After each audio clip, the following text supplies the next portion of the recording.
The executive elevator at Manhattan Business Tower had never stopped on the 25th floor at 3 in the morning until that night when James Washington's world changed forever.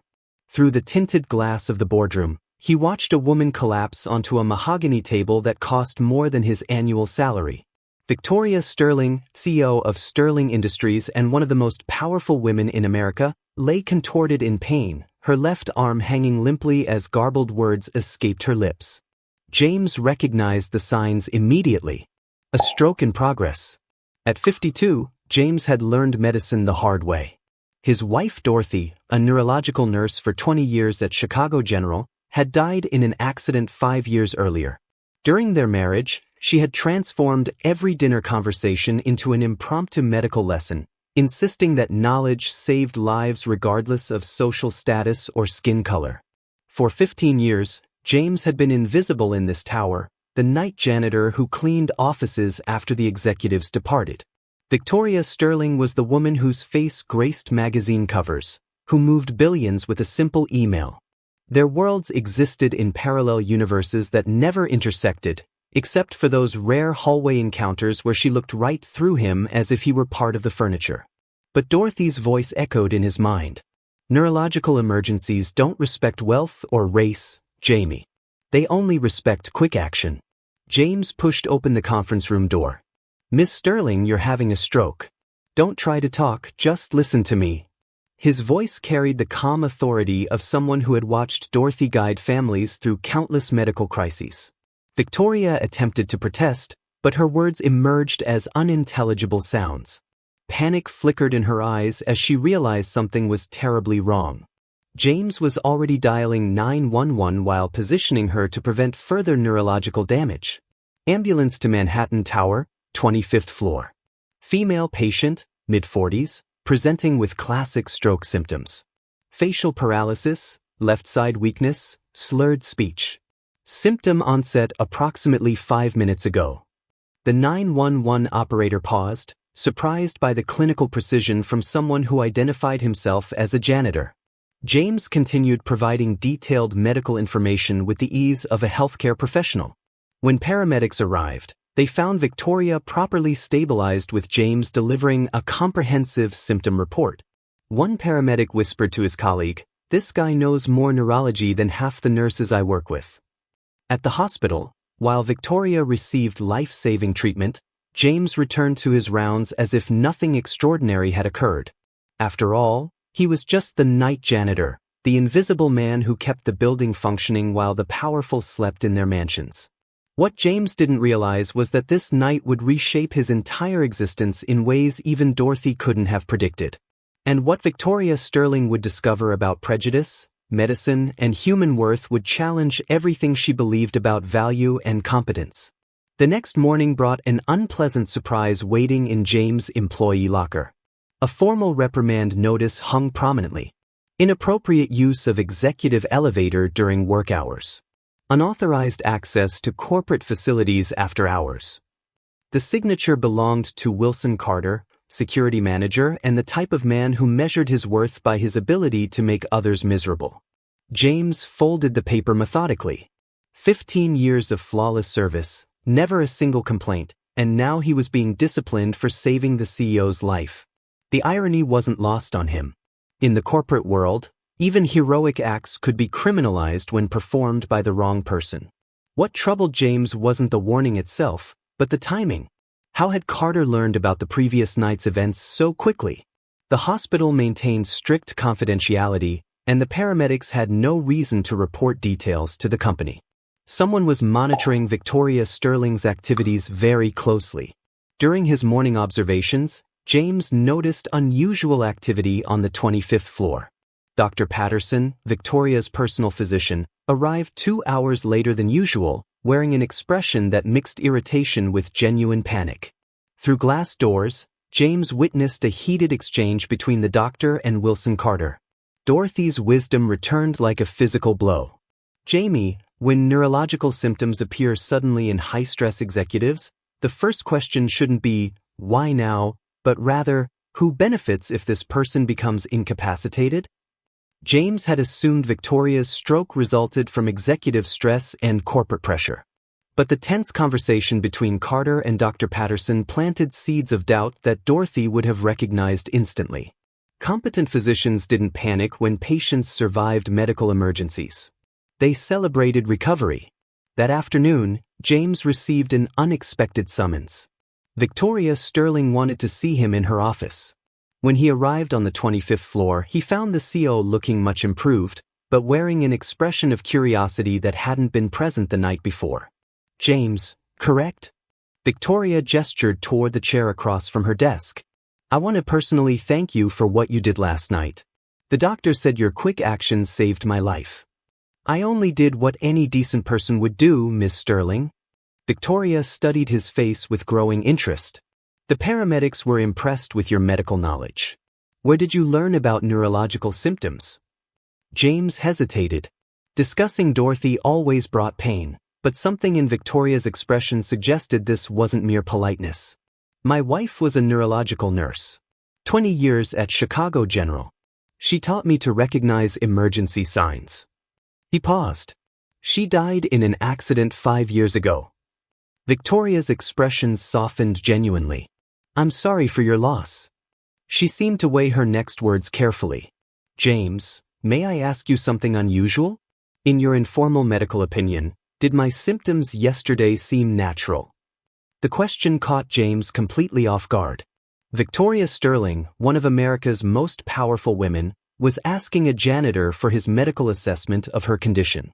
More intriguingly, she was phrasing it as if she suspected something wasn't right. "With respect, Ms. Sterling, this is something you should discuss with your personal physician." "I have." Her response came too quickly, loaded with barely concealed frustration. "Dr. Patterson says it was executive stress. He prescribed sedatives and recommended vacation." James felt a familiar chill. Dorothy always insisted that competent doctors investigated stroke causes in young patients as if lives depended on it, because they did. Prescribing sedatives to someone who had just suffered a neurological event wasn't just inappropriate, it was potentially criminal. "Ms. Sterling," James said carefully, "did you experience similar symptoms before yesterday?" Victoria froze. "How did you know to ask that?" "Stroke in someone your age rarely happens without warning. There are usually preliminary symptoms that go unnoticed or get misinterpreted." Silence stretched between them as Victoria processed the implication. Finally, she nodded slowly. "Persistent headaches. Occasional dizziness. Episodes of mental confusion that Dr. Patterson attributed to work pressure." James maintained a neutral expression, but internally, Dorothy was screaming alarms. Any competent neurologist would have ordered comprehensive testing given those symptoms. Dr. Patterson's negligence indicated either gross medical incompetence or something deliberately sinister. When James left Victoria's office 15 minutes later, Wilson Carter was waiting in the hallway, making a point of being seen observing their meeting. His smile contained a thinly veiled threat as if to say, "We know you're meddling where you don't belong." That night, as James cleaned empty offices, Dorothy's insistence echoed in his mind. "Jamie, there are no coincidences in medicine. When strange patterns emerge, someone's always creating those patterns deliberately. What if Victoria Sterling hadn't simply suffered a stress-induced stroke? What if someone was deliberately compromising her health?" James considered the warning in his locker, the heated argument between Carter and Dr. Patterson, the way both men seemed to know too much about events that should have remained confidential.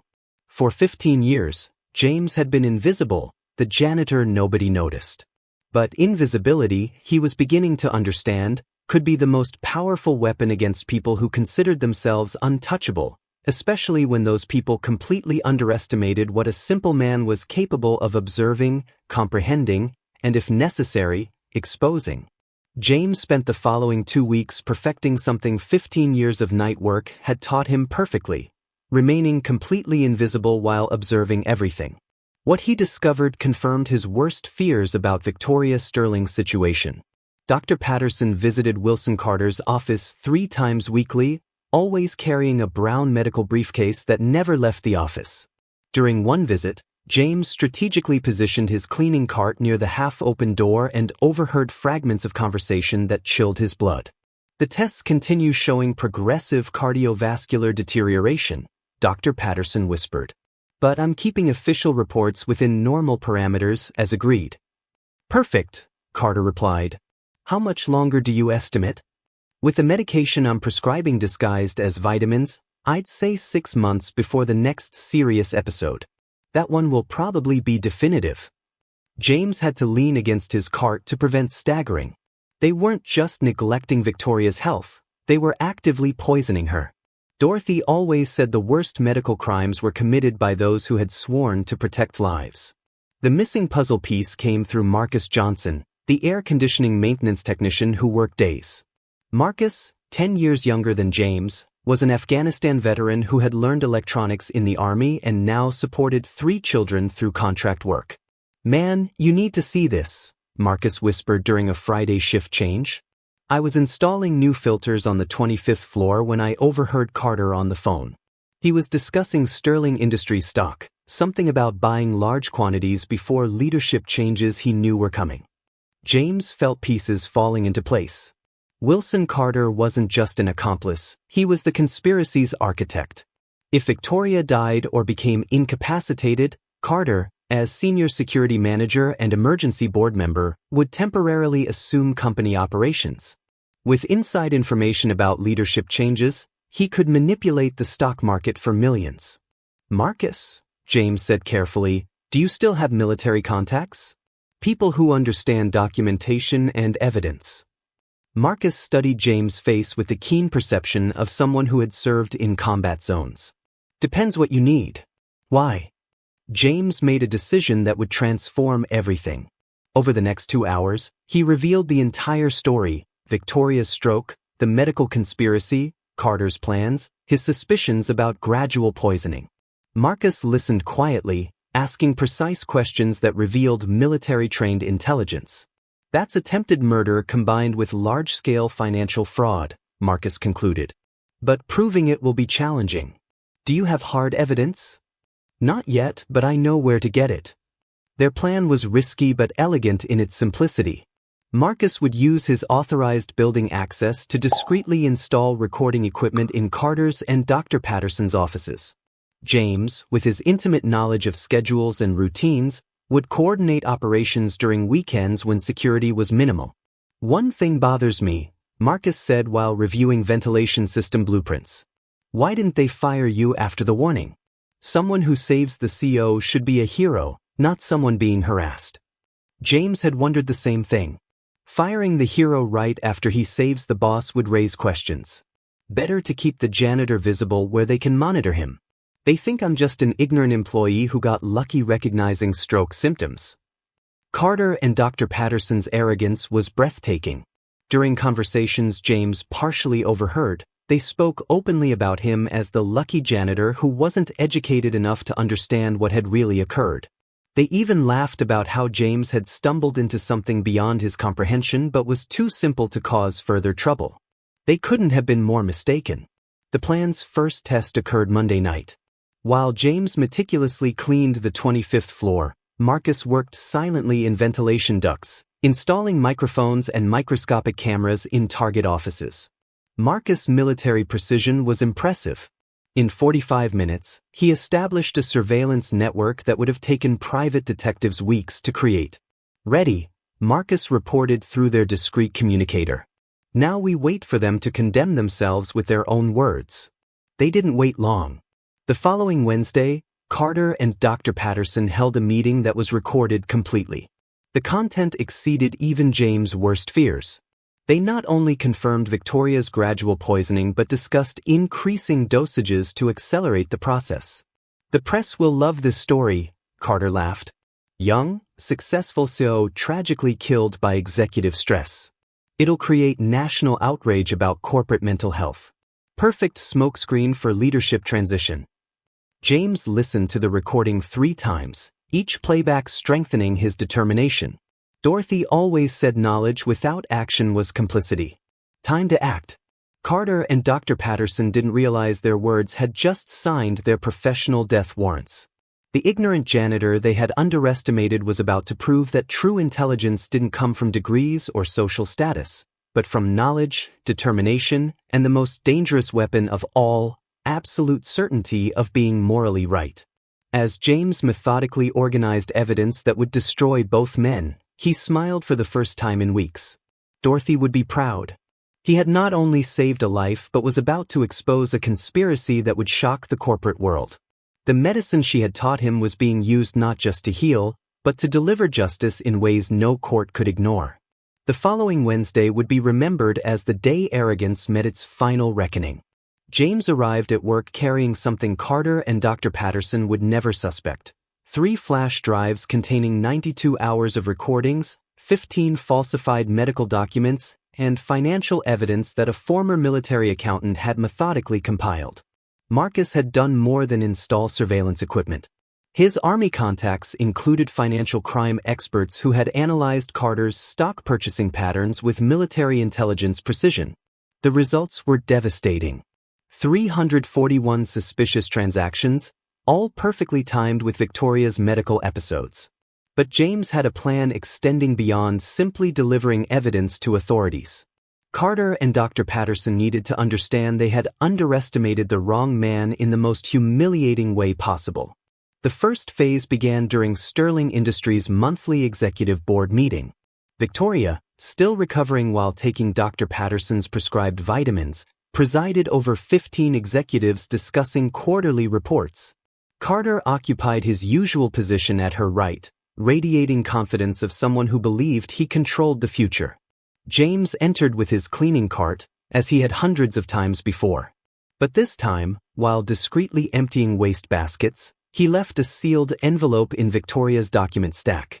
When she opened it, she found a single typed line: "The vitamins you're taking aren't vitamins. Check the bottle. Someone who cares." Victoria's expression shifted subtly, but Carter was too busy presenting financial projections to notice. James watched from across the room as she surreptitiously examined the supplement bottle she always carried. 15 years of invisibility had taught him to read facial expressions with surgical precision.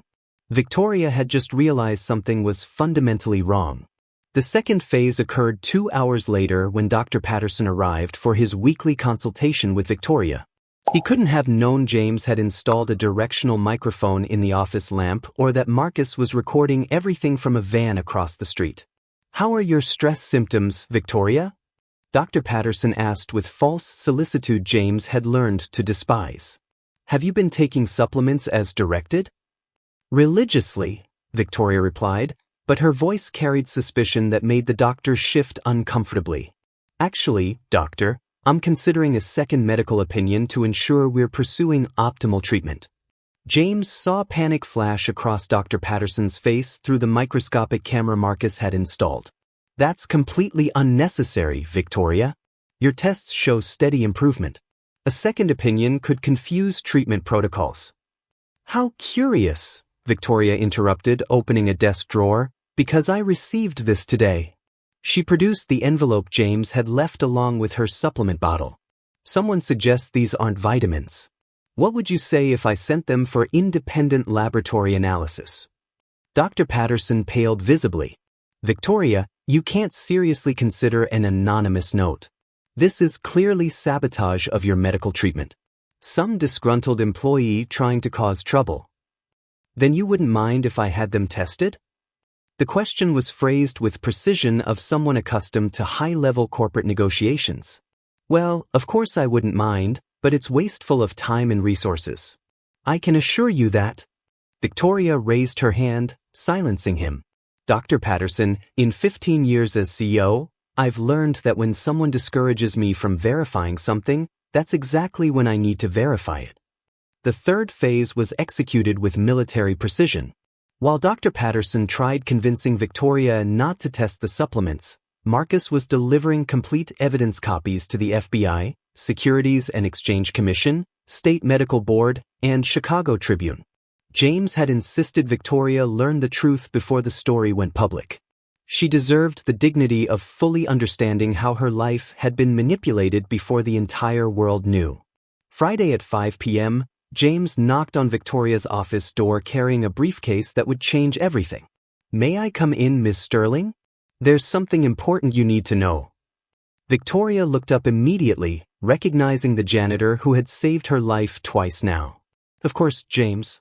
Actually, I want to thank you again, and I also want to understand how you knew about the supplements.